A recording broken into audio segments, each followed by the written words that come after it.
Pendant des décennies, on a forcé des millions d'élèves à chercher frénétiquement des mots dans le dictionnaire. Ah oui, le fameux supplice du dico. Voilà, exactement. Et tout ça en jurant que cet effort physique et mental allait graver ce vocabulaire dans leur mémoire pour toujours. C'était la promesse, ouais. Eh bien, la science a fini par rendre son verdict, et préparez-vous, parce que cet effort spécifique ne sert, mathématiquement parlant, à peu près à rien. C'est fou, hein. C'est vraiment l'un des paradoxes les plus fascinants de la recherche en éducation aujourd'hui. Et ça touche au cœur d'un énorme dilemme, non? Tout à fait. Ça touche au grand dilemme de l'apprentissage en général. En gros, c'est le match entre la profondeur de l'action de l'étudiant d'un côté et la simple fréquence de l'exposition de l'autre. C'est un sujet massif dans la littérature scientifique. Au fond, l'interrogation est super simple. Est-ce que ce qu'on demande aux étudiants de faire, avec un mot, compte autant que le nombre de fois où ils le rencontrent? Et c'est pour ça qu'on plonge aujourd'hui dans un modèle théorique très précis. Notre mission du jour, donc, c'est de décortiquer ce fameux modèle qu'on appelle la Involvement Load Hypothesis. Ou l'ILH pour faire plus court. Exactement. En français, on pourrait traduire ça par l'hypothèse de la charge d'engagement. Donc, au programme, pour notre audience, on va analyser ce que la recherche confirme depuis 20 ans, mais aussi, et c'est là que ça devient palpitant, examiner ces failles les plus surprenantes. Des failles qui sont pour certaines de véritables séismes cognitifs. Oui, et on terminera en voyant comment cette théorie survit, ou essaye de survivre, à l'ère de l'intelligence artificielle. Mais avant de parler du futur, il faut regarder sous le capot. D'où sort cette idée à l'origine? Eh bien, il faut remonter à l'année 2001. L'ILH a été publié dans la très sérieuse revue Applied Linguistics. Par qui, du coup? Par deux chercheurs nommés Batya Laufer et Jan Hulstein. Et leur postulat de départ, il est d'une logique implacable. Ils disent que toutes les tâches ne se valent pas. Parce qu'elle ne demande pas le même effort au cerveau. Exactement. Elles ne sollicitent pas du tout le même engagement mental. C'est assez intuitif, en fait. Si je lis un texte vaguement d'un œil et qu'ensuite je dois écrire toute une dissertation en utilisant des mots nouveaux et compliqués, je sens bien que mon cerveau ne chauffe pas pareil. Voilà, c'est cette chauffe que Laufer et Hulstein ont essayé de quantifier. Et c'est ça qui est dingue. Ils ont essayé de mathématiser l'effort mental. Mathématiser l'effort, d'accord. Comment ils font ça concrètement? Ils ont découpé cet engagement mental en 3 dimensions distinctes. Et chaque dimension reçoit une note, un index qui va de 0 à 2. 0, 1 ou 2. D'accord. Et à la fin, on additionne tout simplement les scores de ces 3 dimensions. Leur théorie, c'est que plus le total est élevé, meilleure devrait être la rétention du vocabulaire à la fin. Ok, prenons ces 3 piliers un par un pour bien visualiser. La première dimension, c'est ce qu'ils appellent le besoin, le need en anglais. Tout à fait. C'est la dimension qu'on pourrait qualifier de motivationnelle ou fonctionnelle.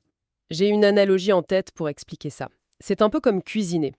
Imaginez un chef à qui on livre un kit de repas où absolument tous les ingrédients sont déjà pré-coupés et épluchés. Le rêve, quoi. Oui, hein. Mais du coup, le besoin de faire un effort est totalement nul.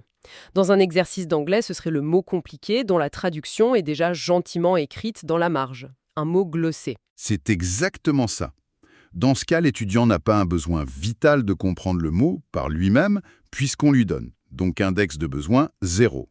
Par contre, si ce même chef doit faire une recette, mais qu'il lui manque l'ingrédient principal pour que ça ait du goût, là, le besoin est hyper fort. Oui, il faut absolument cet ingrédient. En classe, ça correspond à un étudiant qui doit rédiger une réponse cohérente et un mot spécifique est indispensable. Là, l'index de besoin est au maximum. Ça nous amène à la deuxième dimension du modèle, qui est la recherche, le search. C'est l'action physique ou mentale d'aller chercher l'information. Est-ce que l'étudiant doit activement chercher le sens ou la forme du mot? Est-ce qu'il doit ouvrir un dictionnaire, demander à un de ses pairs à côté de lui, ou même déduire le sens grâce au contexte de la phrase? S'il fait cet effort de chasseur, la note grimpe. Exactement. Mais si le mot est déjà défini en gras sous ses yeux, la recherche est à 0. Logique. Et enfin, le troisième et dernier pilier, l'évaluation. Ah, l'évaluation. C'est la dimension la plus cognitive des 3, la plus profonde. Concrètement, ça veut dire quoi évaluer un mot? C'est le fait de décider si le mot convient vraiment au contexte. Par exemple, si on fait un exercice à trous, le fameux gap fill. On a tous détesté les exercices à trous. Oui, l'ILH dit que ce genre d'exercice offre une évaluation partielle. Pour pas seulement partiel, l'étudiant doit quand même choisir le bon mot, non? Oui, mais le cadre de la phrase est déjà construit pour lui. Il cherche juste la bonne pièce du puzzle. L'index d'évaluation est donc moyen, on va dire à 1. Et comment on fait pour avoir un index de 2, le maximum?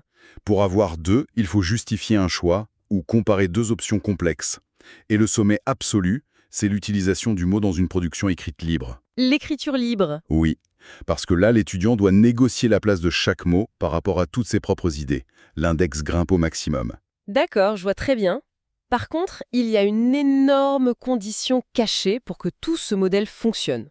Une condition sine qua non. Absolument, et c'est capital. L'ILH est conçu uniquement pour l'apprentissage incident. Incident. Donc, quand les étudiants ne savent pas qu'on va les tester sur ces mots. C'est tout à fait ça. L'apprentissage se fait par accident, en quelque sorte. L'étudiant se concentre sur le sens d'un texte ou sur une tâche communicative, et le vocabulaire rentre sans qu'il s'en rende compte. Et que se passe-t-il si le prof dit « Attention, interro écrite sur ces 20 mots vendredi ». Alors là, tout s'effondre. Le modèle ne tient plus. Ah ouais? Carrément? Oui, parce que dès que le test est annoncé, les comportements des étudiants changent du tout au tout. Ils se mettent à faire de l'apprentissage intentionnel, avec des flashcards, du par cœur, et l'équation mathématique de Larfer et Ulstein ne marche plus. C'est fou. Alors, maintenant que la théorie est posée avec ces petits calculs de 0 à 2, est-ce que ça se vérifie vraiment dans la réalité d'une salle de classe? Eh bien, la première vraie validation empirique est arrivée vite, la même année en 2001. Par les mêmes auteurs? Oui, Ulstein et Laufer, dans la revue Language Learning. Ils ont testé ça sur des apprenants adultes d'anglais langue étrangère. Un groupe en Israël et un groupe aux Pays-Bas. Et ils ont fait quoi concrètement?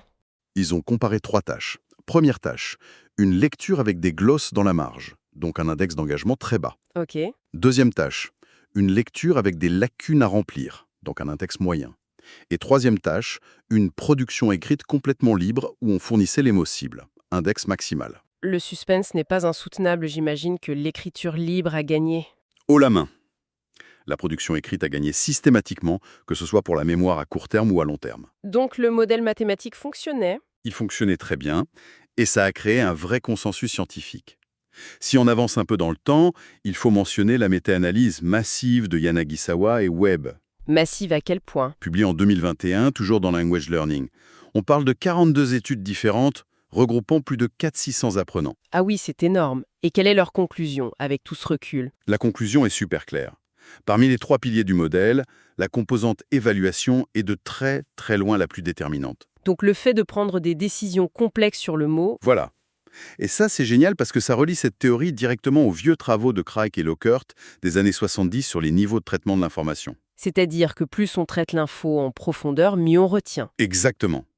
Le traitement sémantique profond laisse une trace plus forte dans le cerveau. Bon, je vais faire mon avocate du diable une seconde. Allez-y. En 2008, un chercheur du nom de Keating a posé une question très inconfortable. Moi, quand je lis ça, je me dis qu'une rédaction, ça prend 1 heure, alors qu'un exercice à trous, on le plie en 5 minutes. Et c'est vrai. Donc, et si c'était juste le temps passé sur la tâche qui comptait, et pas du tout la qualité de l'engagement cognitif? C'est l'objection classique et elle est super pertinente. Mais la méta-analyse de 2021 de Yanagisawa et Webb y répond. Et ils disent quoi? Il montre que, oui, le temps compte, évidemment, mais l'engagement reste prédictif au-delà de la simple durée de la tâche. Comment ça, au-delà? Eh bien, une tâche très longue, mais où l'étudiant ne prend aucune décision cognitive sur les mots, donnera de moins bons résultats qu'une tâche courte, mais intellectuellement très exigeante. Donc on ne peut pas juste s'ennuyer très longtemps devant un mot pour l'apprendre. L'effort compte vraiment. Exactement. Le cerveau n'est pas qu'un chronomètre. Bon, alors, si les preuves empiriques sont si vastes et qu'on a des milliers d'étudiants testés, pourquoi a-t-on dit que ça ne marchait pas toujours comme on le croit? Parce qu'il est temps de sortir la loupe, justement. Le modèle a des fissures, et pas des petites. On en compte 4 principales. Allons-y pour les fissures. La première, c'est quoi? C'est l'inutilité totale de la recherche. Le fameux dictionnaire. Voilà, la méta-analyse de 2021 montre que la dimension de recherche ne prédit quasiment rien. Statistiquement, ce n'est pas significatif. Mais c'est dingue, c'est complètement contre-intuitif. On a tous l'impression que chercher soi-même la définition, ça nous aide à mémoriser. On a l'impression, oui, mais l'acte de chercher un mot dans un dictionnaire, c'est surtout moteur et visuel. Ce n'est pas un traitement sémantique en profondeur. Le mot ne s'ancre pas plus dans vos réseaux neuronaux juste parce que vous avez tourné des pages. Donc, 1/3 du modèle de 2001 est juste faux, en fait. Disons qu'il tombe à l'eau, ouais. Ok. Deuxième fissure. La deuxième, c'est l'illusion de l'index égal. Prenez l'étude de Zhu, publiée en 2017. Elle a comparé 2 tâches. D'un côté, rédiger des phrases isolées avec des nouveaux mots. De l'autre, rédiger un texte entier et libre avec ces mêmes mots. Et selon le modèle de l'ILH, ces deux tâches ont la même note, non? Exact. Les deux ont un index d'engagement de 3.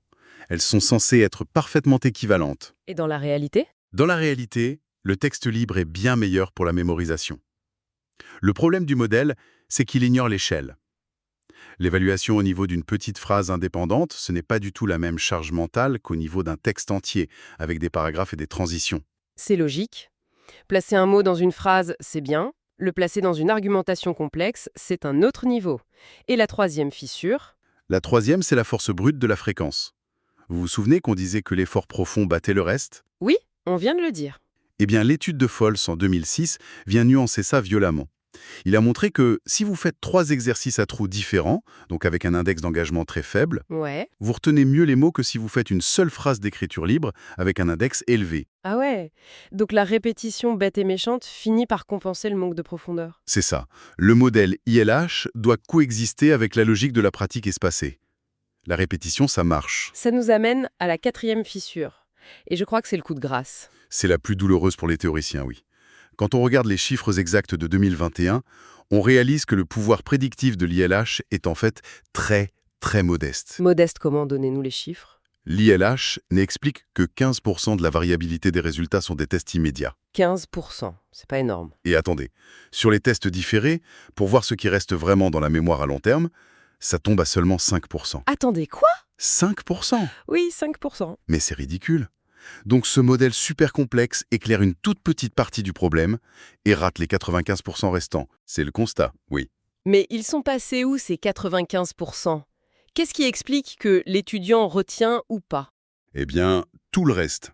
Sa compétence préalable, sa motivation intrinsèque ce jour-là, le contexte affectif dans la classe, ses stratégies individuelles. Le modèle réduit l'humain à une équation mathématique sur une tâche. C'est sa plus grande limite. C'est fou. Ces fissures, elles s'expliquent aussi par les angles morts de la recherche? Ou est-ce que ce modèle n'a pas encore regardé, en fait?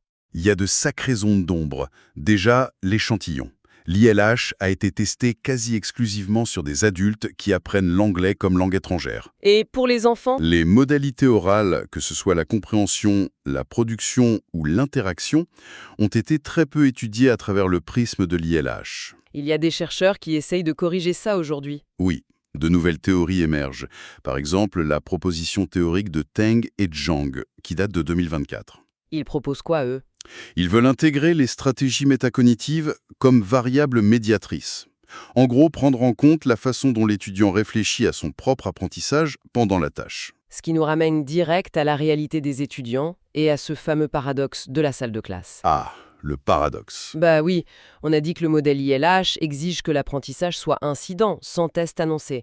Mais à l'université ou même au lycée, tout le système tourne autour de l'évaluation. Les étudiants savent qu'ils vont être testés. Bien sûr, le syllabus est distribué au premier cours. Et pour couronner le tout, il y a un nouveau rouleau compresseur qui débarque dans l'éducation. L'intelligence artificielle.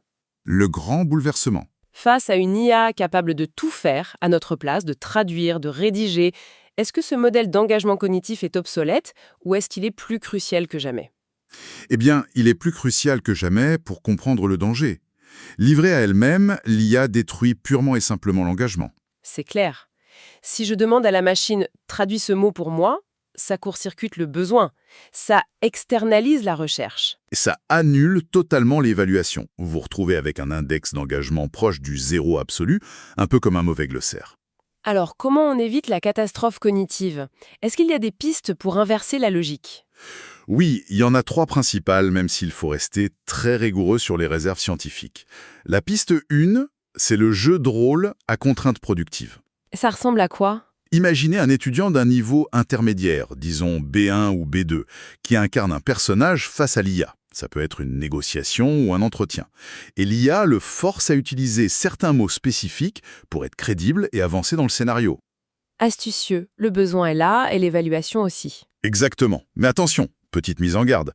Même si les méta-analyses sur l'usage des chatbots en général sont très positives, cette application très précise de l'ILH n'est pas encore testée empiriquement. Ok, c'est noté. La piste 2.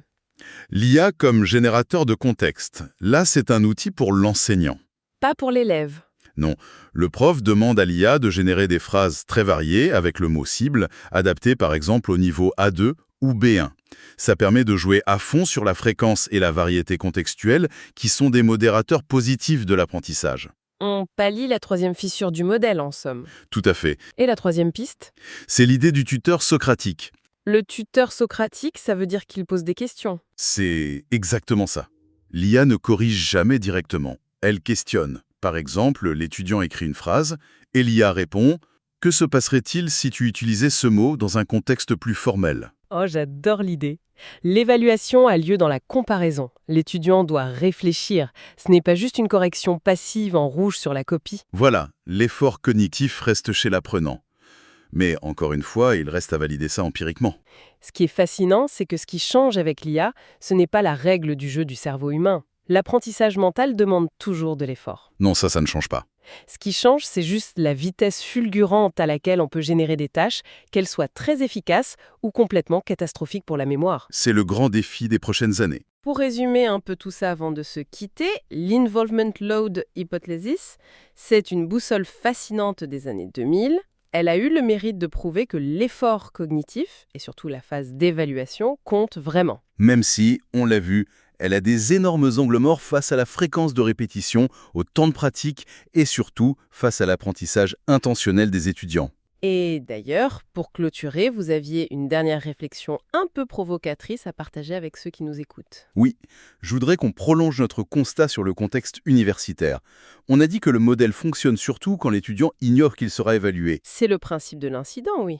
Or, notre système éducatif moderne repose presque entièrement sur l'évaluation annoncée et constante. Du coup, la vraie question, c'est comment pouvons-nous concevoir des environnements d'apprentissage où la découverte d'un mot redevient un véritable incident naturel? Plutôt qu'une cible à abattre pour réussir son examen. Exactement. C'est le chantier pédagogique qui nous attend.